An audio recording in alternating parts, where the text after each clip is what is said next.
Hey everybody, this week's review will be Suicide Squad, starring Margot Robbie, Will Smith, Viola Davis, Jay Hernandez, Joel Kinnaman, and Jared Leto as Joker. One thing I'm going to say about this was Jared Leto, to quote the Simpsons comic book guy, worst Joker ever. I mean, he sounded more like he was impersonating Jim Carrey in Joker makeup. But I have to deal with an article to nod to somewhat nod, kind of like with where it has showed flashbacks throughout the scenes, and it should also mention Cara Delevingne as Enchantress. Back to the Joker thing. I mean, come on, the tacky tattoos and just out of all the Batman movies, how come they never used "Everybody Loves a Clown" by Gary Lewis and the Playboys as a Joker song? Or better yet, "The Joker is Wild" by Jan and Dean, or "Tears of the Clown" by Smokey Robertson. Plenty of great songs from the '60s to be used for him. Kind of like I'm going to say, the soundtrack is pretty much the most highlight of the movie. Good action too, but not great. James Gunn, when your version comes around, save the DCEU, man. Just save it, man. They need you. Or as Princess Leia says, "Help us, James Gunn. You're our only hope." But back to the movie. I'm gonna which give him some effort because Leto Joker was he was evil. Wouldn't try to be like comic relief, just comical like Romero but nowhere in the caliber of Joaquin Phoenix, the late great Heath Ledger, and Jack Nicholson. But Viola Davis, perfect for Amanda Waller. Ooh, I might as well just say is the true villain of the movie. I mean, come on. She has the little talisman that controls Enchantress. And look at how that backfired. Fired with fired. I mean, that and the whole shipped a little romance between June Moon, who was the woman that took the mantle of Enchantress,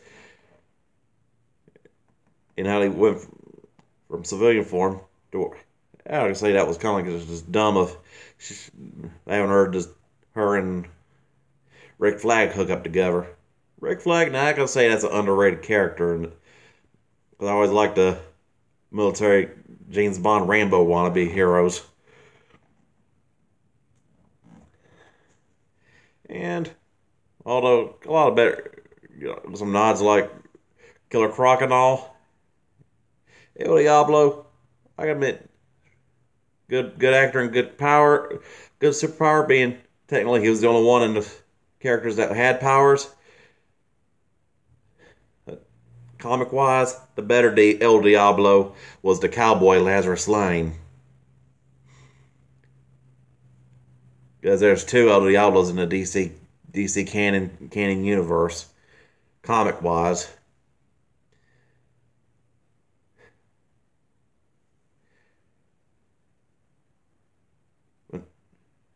But sort of kind of just the overused trope of the whole guy who starts out reluctant and such, just saves the day at the end, kind of suspense, kind of like that was just kind of mediocre. But David Ayer, I give him a excellent direct credit for directing because it's hit one of his movies. You can see Golden AK-47, which featured in like a scene where Joker's just had like a little heart shape with a bunch of guns laying around. You can say David Ayer movies. That's almost an Easter egg because they were into Watch and this one I'm reviewing, Suicide Squad and Bright. And let's get down to Will Smith. Will Smith, you're a good actor and all, but when it comes to action roles, you kind of pretty much play the same character over and over again. I mean, you are more Deadpool than Deadshot. I mean, Deadshot's supposed to be all depressed and brooding, kind of like Punisher in a way, an evil Punisher. I mean, come on. I say Arrowverse. The one guy played the character on Arrow was a lot better character wise. I'm not. Don't start a debate by. I ain't starting no debate about black actors playing white characters and all here. So don't comment looking for that debate. Although some alternate casting would have been better. Casting would have been like Michael J. White, who played Spawn. I know that's not a DC character, but still, and or Wesley Snipes. I mean, somebody who was pretty much known for action, being an action hero, action star. Because gunslingers, that should be played by action heroes. Kind of like you say how debatable does Judge Dredd and Stallone Punisher, Stallone Judge Dredd and Dolph Lundgren Punisher were, but those are going to be for future other reviews. And in the case of Killer Croc at the beginning of his intro, I'm just like, Fortunate Son, really? Born on the Bayou would have been a better creating song for him. I mean, come on. Guy's a freaking croc, for crying out loud. But I do got to give him the best performance so far would have been Margot Robbie as Harley. I mean, she played that to a T.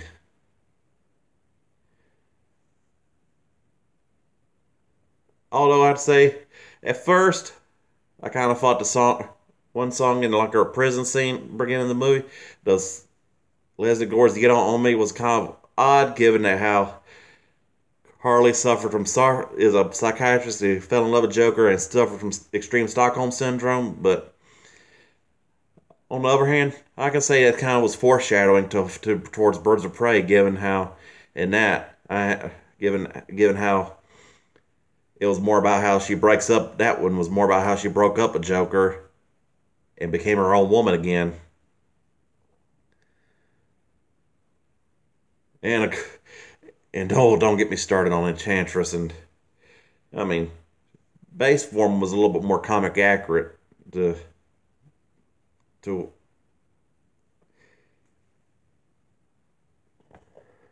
at first.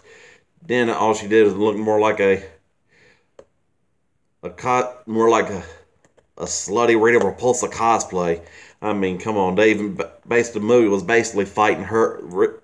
Enchantress was basically nothing more than turned her into Rita Repulsa from Power Rangers, and they basically had to fight the Putty Squad throughout the whole movie. And how that one, and another give an excellent cake was Katana, played by Karen. I can't future. I don't take this the wrong way, but I just brain farting your last name right now. But excellent performance. Although personally, I like the Arrowverse version better, of character wise. But a total badass, and pretty much the ultimate female badass of that movie, compared to the eye candy of Harley. No disrespect, Margot.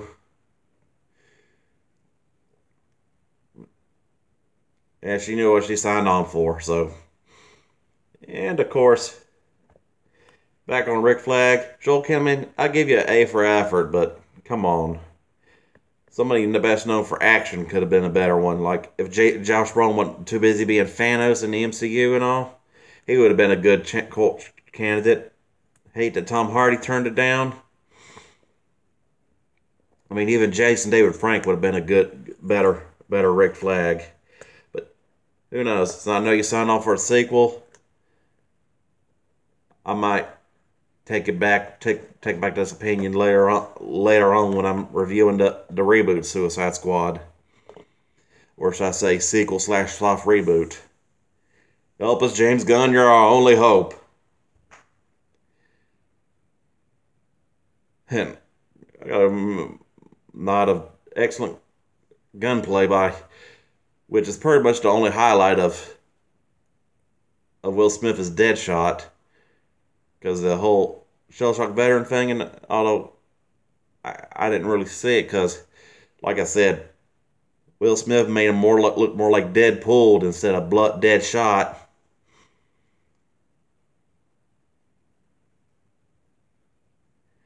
And but I gotta give a good excellent to a car chase scene, between the Joker mobile and the Batmobile.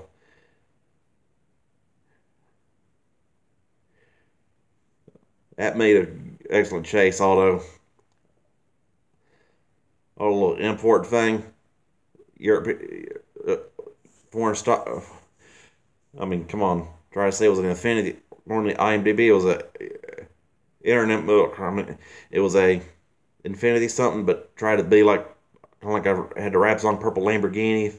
Please, car. Either way, a car like that could have been like cars like that are for '80s drug lords in 007.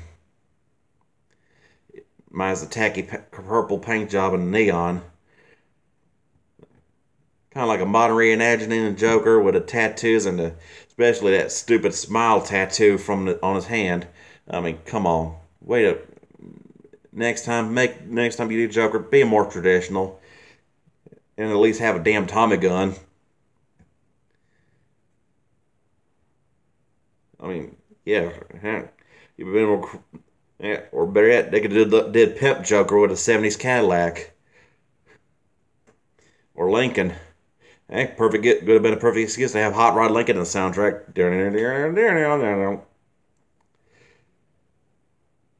Because he's always driving Batman and drinking because he won't stop driving. Won't stop terrorizing that Gotham City.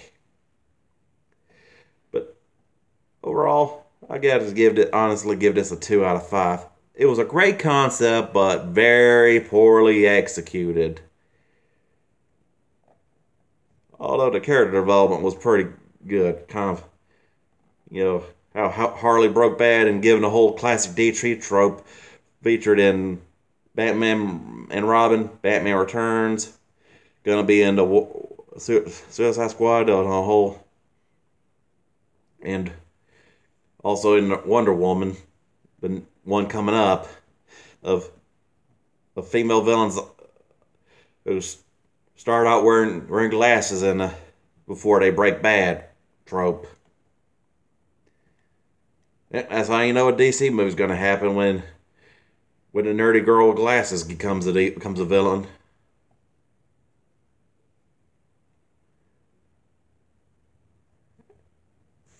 Overall, somewhat excellent movie. Better candidates for Joker could have been like Willem Dafoe, Walton Goggins, or Steve Buscemi could have been a good Joker. I mean, I mean that and the lack of how there was no IC Insane Clown Posse songs in the soundtrack. I mean, it could have screwed out if since they intended to make Joker look more like a Juggalo instead of traditional Joker, which I kind of thought was tacky, along with the lack of no ICP songs, not even Twisted or Boondocks. Come to think, kind of like one reason I kind of thought Walton Goggins would have been a good Joker since this Suicide Squad gave us Juggalo Joker. We might as well be time for a Hillbilly Joker with Walton Goggins be Hillbilly Joker. Because he could play a good but then again, Walton could play a good bad guy. Good anything, but again, if he wasn't already, then again, he could also been a good Rick Flag too. But either way, DCP Warner Bros. Looked that man up for a future DCEU role. Although one flaw in the comic was how in the comic Suicide Squad was started by Sergeant Rock, who was technically more like a Easy Company World War II one. Although excellent guy, but you can say retcon for Rick Flag. I was back to what I say, 2 out of 5. Enjoy, people.